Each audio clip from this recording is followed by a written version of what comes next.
కార్యక్రమాన్ని విజయవంతం చేసుకోవాల్సిన బాధ్యత మన అందరి మీద ఉంది. దయచేసి అర్థం చేసుకోవాలి. ఓకే, ఇప్పుడు ఒక మంచి హాస్య నాటిక కోయదొర అనేటువంటి నాటికతో మా కళాకారులు మీ ముందుకు వస్తున్నారు. సరోజమ్మ కళా బృందం మీ ముందుకు వచ్చినందుకు మీరందరూ ఒకరు గట్టిగా చప్పట్లు కొట్టాలి. వేదిక పెద్దలు కూడా విజ్ఞప్తి, ఎవరెవరు హరహర శంభో సద్గురుదేవ హరహర శంభో సద్గురుదేవ ఏడుగొండల ములవాడ రాజన్న మల్లన్న విజ్ఞప్తి చేస్తా. అంబవలకు జగత్ అంబవలకు రా అంబవలకు జగత్ అంబవలకు రా కంచిల ఉండే కామాక్షి మధురలో జరిగేది చెప్తాను, జరగబోయే చెప్తాను, ఉన్నది ఉన్నట్టు చెబుతాను. రండి తల్లి, మీలో ఎవరికైనా సమస్యలు రండి. మీలో ఎవరైనా భర్తను కొట్టారండి, లేదు భర్తనే భార్య కొట్టారండి, అన్నీ తెలుసు నాకు. జరిగేది చెబుతాను, జరగబోయే చెబుతాను.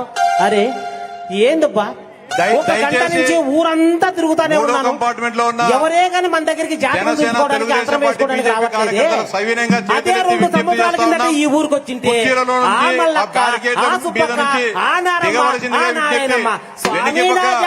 లక్షలాది మంది మన సోదర సోదరీమణులంతా కూడా కూర్చోవడం జరిగింది.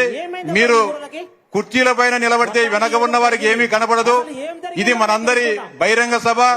ఈ బహిరంగ సభను క్రమశిక్షణతో విజయవంతం చేయాల్సిన బాధ్యత మనందరి మీద ఉంది. దయచేసి ఆ బ్యారికేడ్ల మీద ఉన్న సోదరులందరికీ కూడా మీకు చేతులెత్తి దండం పెడతా ఉన్నాం.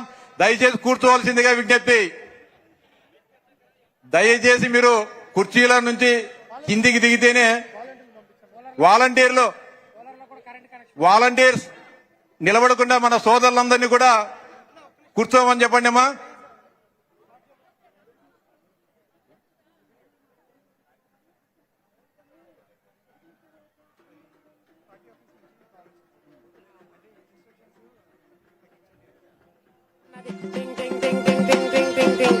అమ్మా తల్లి, నీ లక్ష్మీ రేఖ, నీకు అదృష్ట రేఖ చాలా అద్భుతంగా ఉందమ్మా.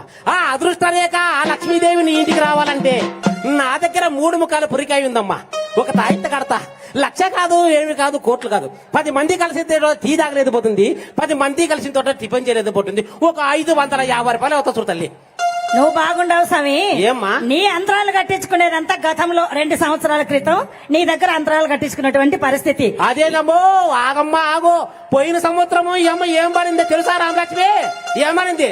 స్వామి, నాకు 4 పిల్లలు ఇంట్లో, వాళ్ళని బడికి పంపించి ఫీజులు కట్టుకొని చదివించుకోవడం చాలా ఇబ్బంది అవుతుంది స్వామి అని చెప్పింది. స్వామి, నాకు మొగుళ్ళు లేరు స్వామి, ఒక్కదాన్నే 4 పిల్లల్ని ఎట్లా సాగాలా అని చెప్పేసి బాధపడితే అప్పుడే నేను సంతోషంగా ఉన్నానంటావేమా? అక్కడ దాకే వస్తున్నాను స్వామి. గతంలో అంతరాలు వేయించుకున్నానా, కానీ అప్పుడు అంతరాలు వేయించుకున్నాం, ఇప్పుడు అంతరాలు అవసరం లేదు. మా కూటమి ప్రభుత్వం, మా గౌరవనీయులు నారా ముఖ్యమంత్రి చంద్రబాబు నాయుడు సార్ గారు మాలాంటి మహిళల కోసం, నాకు 4 పిల్లలు, నాకు భర్త లేరు, నా 4 పిల్లలను చదివించుకోవడానికి ఈ రోజు మరి ఎంతో ఆనందం.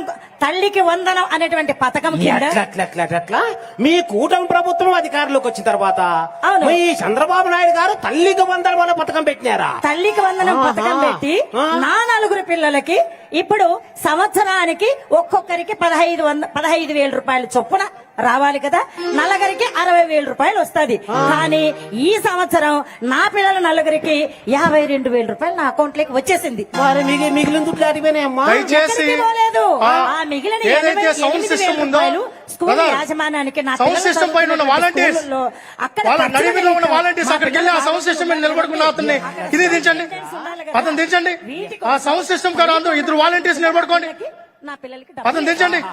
ఎట్లా ఈ కూటమి దిగమని చెప్పండి. చదువుకునే పిల్లల కోసం తర్వాత ముందు ఉండే వాళ్ళంతా అక్కడ 3 వాలంటీర్స్ నిలబడుకోండి. 15,000 రూపాయలు బ్యాంక్ అకౌంట్ కి దయచేసి రిక్వెస్ట్ చేస్తున్నాం. సౌండ్ సిస్టమ్ గారు కానీ, అదే విధంగా మనకి లైటింగ్స్ ఉన్న పోల్స్ గారు కానీ, మీరు దాన్ని ఎక్కడం వల్ల ఇబ్బంది ఉంటుంది. దయచేసి మీరు సహకరించండి. కూలర్స్ దగ్గర కూడా అదే విధంగా మార్కెట్ల మీద నిలబడుకోవద్దండి.